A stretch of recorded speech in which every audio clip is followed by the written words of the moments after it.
கிறிஸ்து இயேசுவில் மிகவும் அதிகமாக நேசிக்கப்படுகின்றவர்களே, மீண்டுமாக இந்த ஜூலை மாதம் 4ஆம் நாளிலே உங்களை சந்திப்பதில் மிகுந்த மகிழ்ச்சி அடைகிறோம். காலை நேர இறை தியானத்தை ஆரம்பிக்கலாம். நமது ஆரம்பம் பிதா குமாரன் பரிசுத்தாவின் நாமத்தில் உள்ளது.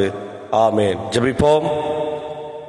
இரக்கத்தில் ஐஸ்வர்யமுள்ள எங்கள் நல்ல கடவுளே, எங்களுக்காக உம்முடைய குமாரனை தந்தவரே, எல்லாம் வல்ல தந்தை, மைந்தன், தூய ஆவியானவரே, இந்த மகிழ்ச்சியும் ஆசீர்வாதம் நிறைந்த இறைவா, ஜூலை மாதம் 4ஆம் நாளுக்காக நன்றி செலுத்துகின்றோம். கடந்து போன எல்லா நாட்களிலும் கிருபையாய் எங்களை காத்து வழி நடத்தினீர். இந்த புதிய நாளை தந்திருக்கிறீர். நன்றி ஆண்டவரே. இந்த நாளிலும் உம்முடைய இறை வார்த்தையை கேட்டு உம்மை துதித்து உம்மை பாட நாங்கள் வந்திருக்கிறோம். அடியார்களை மறைத்துக் கொள்ளும். நீர் பேசு ராஜா, நாங்கள் கேட்கிறோம். எல்லாருடைய இருதயத்திலும் இந்த வார்த்தைகள் பதியட்டும். இந்த குழுவை நீர் எடுத்து பயன்படுத்தும். இறைமைந்தன் இயேசுவின் மூலம் ஜபிக்கிற நல்ல பிதாவே, ஆமேன். காலை வேளையிலே நாம் 472வது ஞான பாடலாகிய பகலோன் கதிர் போலுமே இயேசுவின் ராஜரீகமே என்ற பாடலை சாரோடு நாம் இணைந்து பாடுவோம். 472.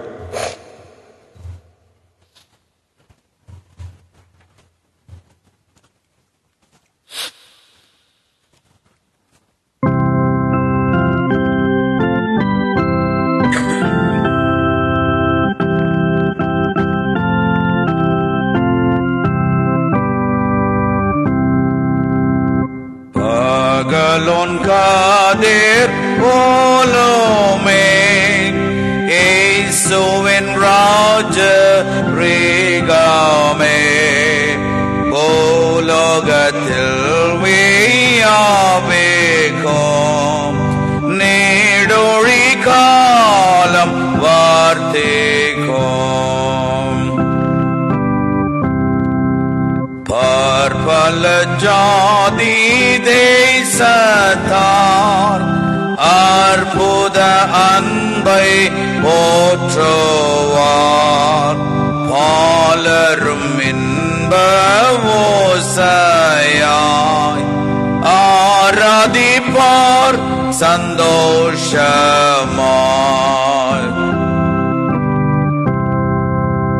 நான் மீட்பர் ராஜ்யம் எங்கோமே, சீரஷ்ட பாக்கியம் தாங்கோமே, தோன்போற்றோராரி தேருவார், தேக்கற்றோர் வாழ்ந்து ஓரிப்பார்.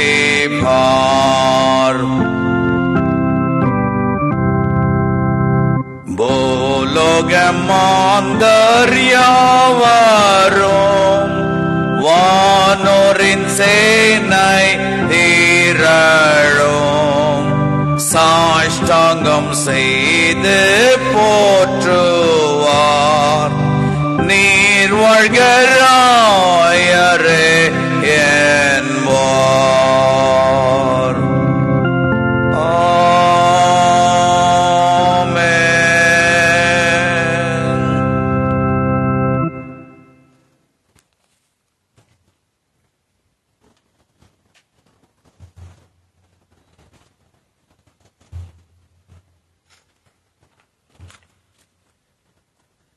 இயேசு கிறிஸ்துவில் மிகவும் அதிகமாக நேசிக்கப்படுகின்றவர்களே, மீண்டுமாக உங்கள் யாவரையும் இறைமைந்தன் இயேசுவின் திருப்பெயராலே இந்த காலை நேரத்தில் அன்புடன் வாழ்த்தி வரவேற்கின்றோம்.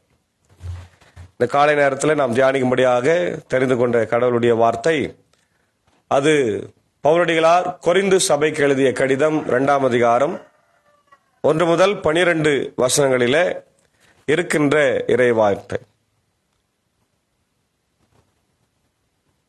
2 கொரிந்தியர் 12 1 முதல்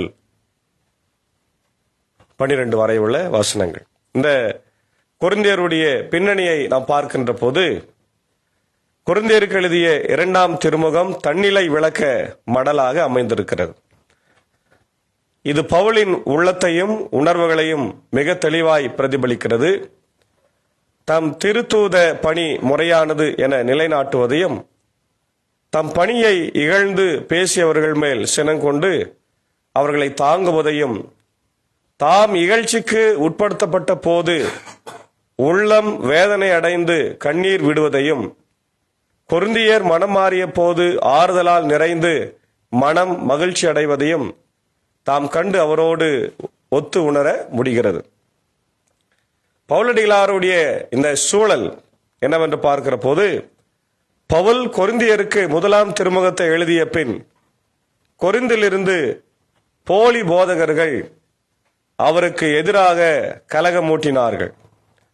அவர் கொரிந்துக்கு வரும் திட்டத்தை மாற்றியதால் அவர் உறுதியற்ற மனமுடையவராய் இருந்தார் என்றனர். நன்கொடை திரட்டி வந்ததால் நேர்மையற்றவர் என்றனர்.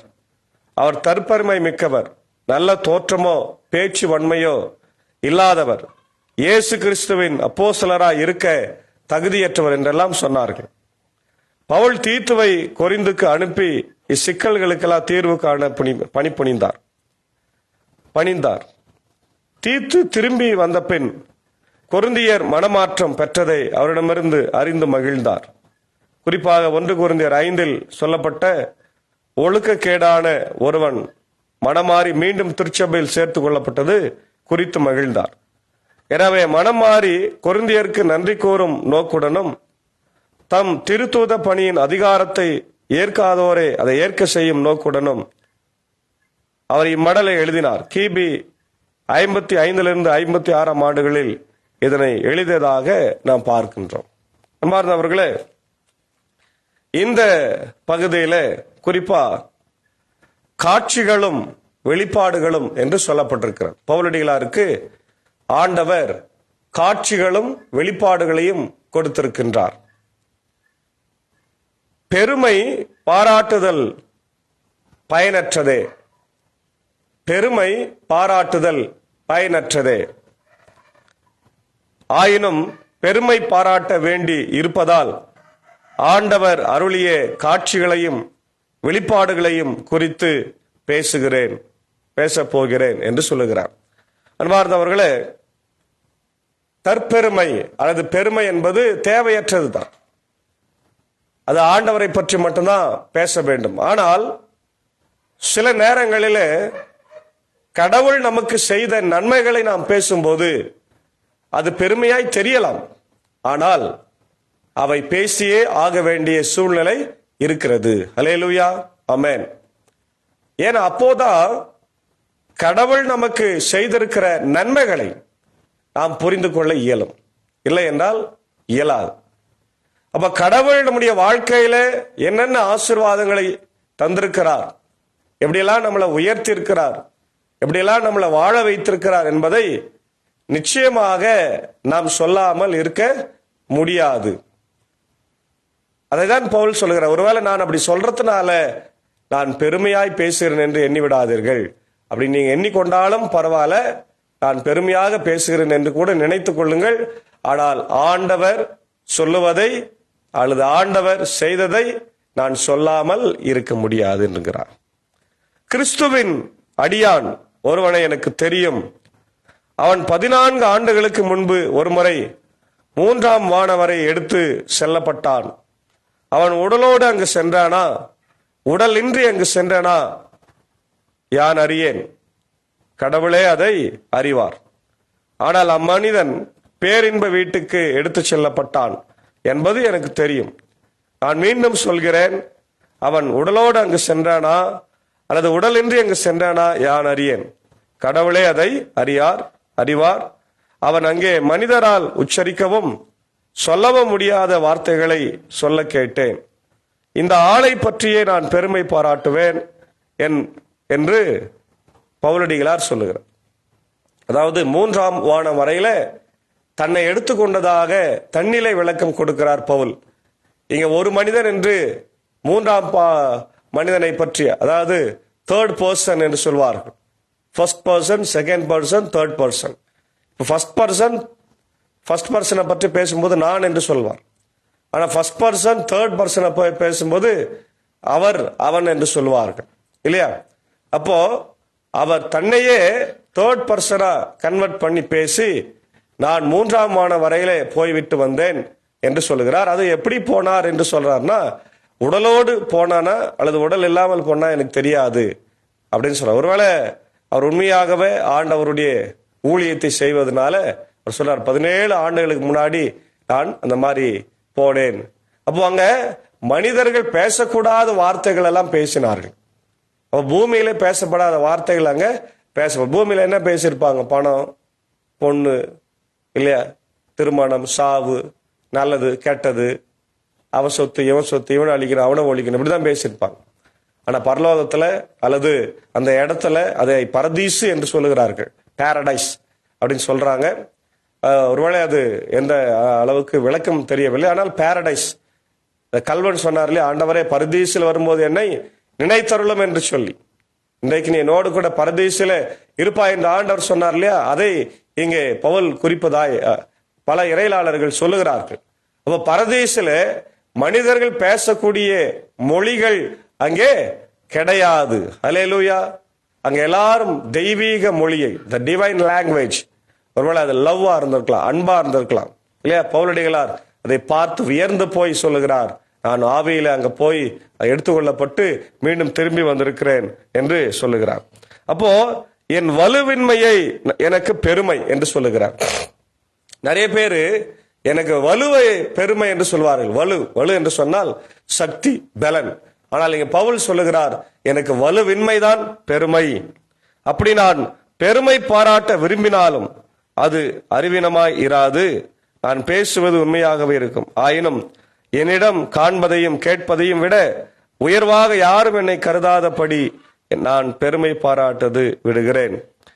பிரியமானவர்களே, வலுவின்மையை பெருமை பாராட்டுகிற ஒரு மனிதன். இன்றைக்கு நம்ம எல்லாரும் நம்முடைய பலத்தை தான் பெருமை பாராட்டோம். ஆனா பவுல் சொல்லுகிறார், எனக்கு நடக்க முடியல, என்னால பார்க்க முடியல, என்னால சரியாக சாப்பிட கூட முடியல, எழுத முடியல. ஏன்னா அவர் ஆரம்பத்திலேயே கண்ணால பாதிக்கப்பட்டவர். ஏசு ஆண்டவர் அவர் நேரடியாக சந்திக்கிற போது அவருக்கு கண்ணு கூச்ச பார்வையாக மாறி போனது. கண்களில் இருந்து செதில் விழுந்து கொண்டே இருக்கும். அவரை நேரடியாக எல்லாரையும் பார்க்க முடியாது. அதே போல அவருடைய கால்கள் முதுகுவெல்லாம் வளைந்து இருக்கும். காச நோயால் பாதிக்கப்பட்டிருந்தார் என்று வரலாற்று இறையிலாளர் சொல்றார். திருமணம் செய்து கொள்ளவில்லை, அவரை பார்ப்பதுக்கு ஆட்கள் இல்லை, கூட எந்த ஒரு உதவியாளரும் அவரை வைத்துக் கொள்ளவில்லை இல்லையா. யாருன்னா ஒருத்தர் எப்பனா இருப்பாங்க, எழுதுவாங்க, அவ்வளவுதான். மற்றபடி எல்லாத்தையும் பவுலடிகளாரே உட்கார்ந்து அவர் விளக்க வைத்து செதில் வந்தா கூட கண்ணில் இருந்து தொடைத்து போட்டு எழுதி கொண்டிருக்கிறதை நம்ம பார்க்கின்றோம். அப்போ பெருமை பாராட்டு சொல்றாரு, நான் பெருமை பாராட்டாதது விடுகிறேன். எனக்கு அருளப்பட்ட ஒப்புயர்வற்ற வெளிப்பாடுகளால் நான் இருமாப்பு அடையாதவாறு பெருங்குற்ற ஒன்று நான் உடலில் தைத்த முள் போல என்னை வருத்தி கொண்டே இருக்கிறது. அப்போ சொல்றாரு, என்னை ஒரு முள் தைத்து வருத்தி கொண்டே இருக்கிறது என்று சொல்லுகிறார். அது என்னை குத்தி கொண்டு பெருமைப்படுத்த சாத்தான் அனுப்பிய தூதனை போல இருக்கிறது. ஒருவேளை நான் அதை என்னை பெருமைப்படுத்தாத படிக்கு என்னை குற்றுகின்ற சாத்தானாக கூட இருக்கலாம். நான் இருமாப்பு அடையாத இருக்கவே இவ்வாறு நடக்கிறது. ஆமா, இருமாப்பு அடையாத இருக்கவே இவ்வாறு சாத்தான் என்னை குட்டி கொண்டிருக்கிறார். ஏன்னா இந்த மாதிரி நேரங்களில நாம் பெருமையாக இருக்கிற போது ஆண்டவர் சில நேரத்தில் நம்மளை தட்டுவார். ஏய் அமைதியார், என்ன உன்னை பத்தி பெருமை பேசுகிற அப்படின்னு சொல்லுவார். அப்ப அப்படிப்பட்ட நேரங்களில நாம் பொறுமையாக அமைதியாக இருக்க வேண்டும். நம்முடைய உயர்த்தாத படிக்குதான் இந்த முள் கொடுக்கப்பட்டிருக்கிறது இல்லையா. எமிகார் மைக்கேல் அம்மா மிகப்பெரிய ஒரு மிஷனரியாக இந்தியாவுக்கு வந்து தேவதாசிகளை அவர்கள் நல்ல பெண்களாக மாற்றி படிப்பை கொடுத்து இன்னைக்கு டோனாவூர்ல அவர்கள் மிகப்பெரிய ஆசீர்வாதங்களை இந்த பெண்களுக்கெல்லாம் தந்திருக்கிறார்கள். இப்ப அந்த அம்மாவுக்கு என்னன்னா கண் சரியா தெரியாது. ஒரு கண்ணில் வந்து ஒரு மிகப்பெரிய பார்வை கோளாறு இருக்கு. ஒரு அவங்க கேட்டிருக்கலாம், ஆண்டவரே நான் மிஷினரியா இருக்கிறேன், நான் ஊழியத்தை செய்யறேன், இந்த ஏழை எளிய பெண்களுக்கெல்லாம் வாழ்வு கொடுத்திருக்கிறேன், எனக்கு இதை கொடுப்பான். ஆனால் அந்த அம்மா வந்து அதை நன்மையாக மாற்றினார்கள், அதை பிறருக்கு உபயோகமாக மாற்றி தன் வாழ்வை மக்களுக்காக அர்ப்பணித்தார்கள். அப்ப நம்ம கூட நம்முடைய வாழ்க்கையில நம்மை பெருமைப்படுத்தாத படிக்கு இந்த முள் கொடுக்கப்பட்டிருக்கிற போது நாம் உயர்த்தாத படிக்கு எச்சரிக்கையாக இருக்க வேண்டும். அதான் சொல்றாரு, நான் ஆண்டவரிடம் அதை நீக்கிவிடுமாறு 3 முறை மன்றாடினேன், வருந்தி வேண்டினேன். ஆனால் அவர் என்னிடம், என் அருள் உனக்கு போதும், வலுவின்மையில் தான் வல்லமை நிறைவாய் வெளிப்படும் என்றார். ஆதலால் நான் என் வலுவின்மையை பற்றி நான் மனமுவந்து பெருமை பாராட்டுவேன், அப்போது கிறிஸ்துவின் வல்லமை என்னுள் தங்கும். ஆகவே என் வலுவின்மையிலும் இகழ்ச்சியிலும் இடரிலும் இன்னலிலும் நெருக்கடியிலும் கிறிஸ்துவை முன்னிட்டு நான் அகமகிழ்கிறேன். ஏனெனில் நான் வலுவற்றாயிருக்கும் போது வல்லமை பெற்றவனாயிருக்கிறேன். ஹல்லேலூயா. பாருங்க சொல்றான், ஆண்டவர்கிட்ட நான் 3 முறை நான் வேண்டினேன், ஆண்டவரே எப்படியாவது இந்த முள்ளை எடுத்து விடும் என்று சொன்னான் வேண்டினேன். ஆண்டவர் சொல்றாரு, மகனே பயப்படாது, என் அருள் உனக்கு போதும் இல்லையா, என்னுடைய கிருபை உனக்கு போதும், உன்னுடைய பலவீனத்துல என் பலன் பரிபூரணமாய் விளங்கும் என்று சொல்லுகிறார். ஆக நாம் பலவீனமாய் இருக்கிற போது கிறிஸ்து நமக்காய் மரித்தார் என்று ரோமர் திருமறையில அந்த பகுதியில நாம் படிக்கிறோம். ஆகவே நீ பலவீனமா இருக்கிறாயா, கவலைப்படாத, ஆண்டவருடைய பலன் உன்னை விளங்கி கொண்டிருக்கிறது என்று அர்த்தம். ஆகவே பிரியமானவர்களே, இந்த காலை வேளையில ஆண்டவருடைய வெளிப்பாடுகளும் ஆசீர்வாதங்களும் நமக்கு ஆண்டவர் தருகிறார். நாம் பெருமை பாராட்டுவதற்கு இடமில்லை, ஆனாலும் ஆண்டவருடைய ஆசீர்வாதங்களை பற்றி நம்ம சொல்லலாம். அதே நேரத்துல நம்மை உயர்த்தாதபடிக்கு ஒரு முள் கொடுக்கப்பட்டிருக்கிறது. எல்லாருடைய வாழ்க்கையில ஒரு முள் இருக்கும். அதனால அதை நம்ம ஆண்டவரை, அது எனக்கு ஆண்டவரே தண்டு இருக்கிறாரே அப்படி சொல்லி பெருமை பாராட்டாத படிக்கு தந்திருக்கிற முள் என்பதை உணர்ந்து நம்முடைய பலவீனத்தில் அவருடைய கிருபை, அவருடைய பலன் பரிபூரணமா விளங்கி கொண்டிருக்கிறது, அவருடைய கரம் நம்மை வழி நடத்துகிறது என்று சொல்லி தைரியமாய் வாழ தூய ஆவியானவர் தாமே இந்த நாளிலே நம்மை வலுப்படுத்தி காப்பாராக. ஆமேன். ஜெபிப்போம். எங்களை நேசிக்கிற நல்ல தகப்பனே, இந்த காலை வேளைக்காய் மீண்டுமாய் ஆண்டவரே நன்றி சொல்லுகிறோம். கேட்ட வார்த்தைகளுக்காய் ஸ்தோத்திரம். ஆண்டவரே, எங்களை உயர்த்தாத படிக்கு ஒரு முள்ளை நீர் கொடுத்திருக்கிறீர். ஆண்டவரே, அதை நாங்கள் இந்த வாழ்க்கையிலே உறுதியாய் பற்றி பிடித்துக் கொண்டு உம்முடைய பலன் எங்கள் வாழ்க்கையில் இருக்கிறது என்பதை நாங்கள் ஆண்டவரை கற்றுக்கொண்டு வாழ கிருபைத்தார். எங்களுடைய பலவீனங்கள் எல்லாம் மாற்றுங்க, எங்களுக்கு பலன் தாருங்க. ஆண்டவரை இந்த நேரத்தில் இந்த ஊழியத்தில் இருக்கிற என்னுடைய அன்பர் சாருக்காக, அக்காவுக்காக, அன்பான பிள்ளைகள் மாத்தால் மரியாளுக்காக ஜெபிக்கிறோம். குடும்பங்களை ஆசீர்வாதிங்க. ஊழியத்தில் இருக்கிற போதும் திவ்ய பிரசனம் தங்கியிருக்கட்டும். அதே போல இந்த ஊழியத்தில் எங்களோடு இருக்கிற சாக்கோ சார் டீச்சருக்காக, ஜான் சாருக்காக, டீச்சருக்காக, குடும்பத்திற்காக ஜெபிக்கிறோம். எல்லாரையும் கர்த்தர் ஆசீர்வாதத்தை எடுத்து பயன்படுத்துங்க. ஆண்டவர் இந்த நேரத்தில் என்னுடைய இந்திய தேசத்திற்காக, என்னுடைய ஜனாதிபதி, பிரதமர், என்னுடைய முதலமைச்சர், என்னுடைய கவர்னர், ஆண்டவர் அனைத்து மாநிலத்தினுடைய அமைச்சர் பெருமக்கள், என்னுடைய லோக்சபா எம்பி, ஆண்டவர் எல்லாருக்காக நான் ஜெபிக்கிறோம். ராஜ்யசபா எம்பிகளுக்காக ஜெபிக்கிறோம். எல்லாரும் சேர்ந்த நல்ல பணிகளை இந்தியாவுக்கு செய்ய கர்த்தர் கிருபை தாரும். ஆண்டவரே, மதம் சார்பாக, சாதி சார்பாக ஆண்டவரே எழுகின்ற எல்லா பிரச்சனைகளையும் மாற்றி மனிதனை மனிதனாய் பார்க்கக்கூடிய சூழ்நிலைகளை என் தேவன் உருவாக்கி தர வேண்டும் என்று கெஞ்சி மன்றாடுகிறோம். இந்த நேரத்தில் கர்த்தாவே, இதோ உலகமெங்கும் இருக்கிற எல்லா மக்களுக்காக ஜெபிக்கிறோம். America, UK, Australia, New Zealand, Philippines, gulf கண்ட்ரிஸில் இருக்கிற மக்களுக்காக ஆண்டவரை அமைதி சமாதானத்தினால் நிறைத்தரலாம். குறிப்பாக இதை கேட்டுக்கொண்டிருக்கிற ஒவ்வொரு மக்களுக்காக ஜெபிக்கிறோம். எல்லாருடைய இல்லங்களிலே உள்ளங்களிலே இறை அமைதி சமாதானத்தை தாரும். குறிப்பாக இந்த நாளிலே என்னுடைய இந்திய சுவிசேஷ லுத்தரன் திருச்சபை, 3 சபை சங்கங்கள், போதகர்கள், ஊழியங்கள், ஆண்டவர் ஸ்தாபனங்கள், பள்ளிக்கூடங்கள், சிறப்பு பள்ளிக்கூடங்கள், பெதஸ்தா மருத்துவமனைக்காக ஜெபிக்கிறோம். திறக்கும்படியான சூழ்நிலைகளை உருவாக்கும். இப்படியே ஆண்டவர் ILC பிரசிடென்ட், பொது பொருளாளர், GT-க்காக, செக்ரட்டரிக்காக, இப்படி கம்ட்ரோலருக்காக, இப்படி 3 சபை சங்கத்தினுடைய சினாட் ஆண்டவர் பொறுப்பாளர்களுக்காக, எக்ஸிகியூட்டிவ் மெம்பர்ஸ்க்காக வேண்டிக் கொள்கிறோம். எல்லாரும் தங்கள் பணிகளை சிறப்பாக செவனே செய்ய கர்த்தர் கிருபைத்தார். ஆண்டவர் விசேஷமாக இந்த நாளில கூட தன்னுடைய பிறந்தநாளை நன்றி செலுத்திக் கொண்டிருக்கிற இப்படி அன்புக்குரிய டீச்சர் மிஸ்ஸஸ் இந்திரா வில்சன் அசரியா அவர்களுக்காக ஜெபிக்கிறோம். இந்த நாளிலே இந்த பிறந்தநாளை நன்றி செலுத்துகிற போது திவ்ய பிரசனம் டீச்சரோடு தங்கியிருக்கட்டும். கண்கடியா மேல்நிலை பள்ளியிலே ஆசிரியராக பணியாற்றி கொண்டிருக்கிறார். அநேக மாணாக்கர்களுக்கு சுவிசேஷத்தை அறிவிக்கிறார். ஆண்டவர் நன்றி செலுத்துகிறோம். குடும்பத்தில் நல்ல துணைவியாக, தாயாக நீர் வைத்திருக்கிறேன். நன்றி ஆண்டவரை. தொடர்ந்து திவ்ய ஆண்டவர் பிரசன்னம் கிருபை இந்த நாளில் தங்கியிருக்கட்டும். நல்ல உடல் சுகத்தையும் பலத்தையும் ஆரோக்கியத்தை தாரும். அவருடைய ஜபங்கள் விண்ணப்பங்களுக்கு என் தேவன் பதில் தர வேண்டுமா ஜபிக்கும். அதே போல என்னுடைய வில்சன் சாருக்காக ஜபிக்கிறோம். ஆண்டவரே, ஆம்பூர் இமானுவேல் லுத்தரன் திருச்சபையுடைய தலைவராக இந்த வருஷத்தில் நீ தேர்ந்தெடுத்து திருப்பணியை ஆற்றி அவரை வைத்திருக்கிறேன் என்று செலுத்துகிறோம். கடந்த நாட்களில் கூட அவர் பலவீனப்பட்டார். நாங்கள் ஜபித்தோம். நல்ல சுகத்தை தந்திருக்கிறேன். இன்னும் பரிபூர்ண சுகத்தை தந்து வழி நடத்த வேண்டுமா உற்சாகத்தோடு அவர் பணியாற்றட்டும். பிள்ளைகளுக்காக, குறிப்பாக மூத்த மகன், மருமகள், இளைய பிள்ளைகளுக்காக, அருமையான ஐரம்மாவுக்காக, ஆண்டவரை உடன் பிறந்த சகோதர சகோதரிகளுக்காக வேண்டிக் கொள்கிறோம். எல்லாரையும் கர்த்தர் ஆசீர்வதிங்க. உம்முடைய தெய்வீக கிருபை இந்த நாளிலே அவளோடு தங்கிவிட்டோம். அதே போல இந்த நாளிலே பிறந்த நாளையும் திருமலைக்கு நன்றி செலுத்துகிற எல்லாருக்கும் ஜெபிக்கிறோம். விசேஷமான நம்முடைய ஆசீர்வாதங்களை தந்து தொடர்ந்து நீ வழி நடத்துங்க. குறிப்பாக இந்த நாளில் இருக்கல பலவீனமா இருக்கிறவங்க, மருத்துவமனை சிகிச்சை பெறுகிறவங்க, மூத்த விசுவாசிகள், அவருடைய தந்தைமார்கள், தாய்மார்கள், ஆண்டவரே, எங்களுடைய போதக பிதாக்களுக்காக, விசேஷமா அவருடைய நெக்ஸ்ட் ஐயருக்காக, ராஜ்குமார் ஐயருக்காக ஜபிக்கிறோம். அவங்களை நோக்கி பார்த்து ஆண்டவரை சுகத்தை தர வேண்டுமா ஜபிக்கிறோம். தொடர்ந்து அடியாரையும் இந்த குழுவையும் ஊழியத்தை எடுத்து பயன்படுத்துங்க. இதை ஒவ்வொரு வீட்டிலும் ஆண்டவர் கேட்கிற போது உம்முடைய நிறைவான ஆசீர்வாதம் தங்கியிருக்கட்டும். எங்களுடைய வலுவின்மையில உம்முடைய ஆண்டவரே வலு, உம்முடைய பலன் விளங்குகிறது. என்னுடைய வீக்னஸ்ல உம்முடைய ஸ்ட்ரென்த் விளங்குகிறது என்பதை உணர்ந்து நாங்கள் மகிழ்ச்சியோடு இந்த உலகத்தில் வாழ கர்த்தர் கிருபைத்தார். துதி கன மகிமை உமக்கே செலுத்துகிறோம். இறை மைந்தன் இயேசுவின் மூலம் ஜெபிக்கிறோம் நல்ல பிதாவே, ஆமென். உமது ஆண்டவராக இயேசு கிறிஸ்துவின் கிருபை, பிதாவின் அன்பு, பரிசுத்த ஆவியின் ஐக்கியம் நம்மளோடு கொண்டிருப்பதாக. ஆமென்.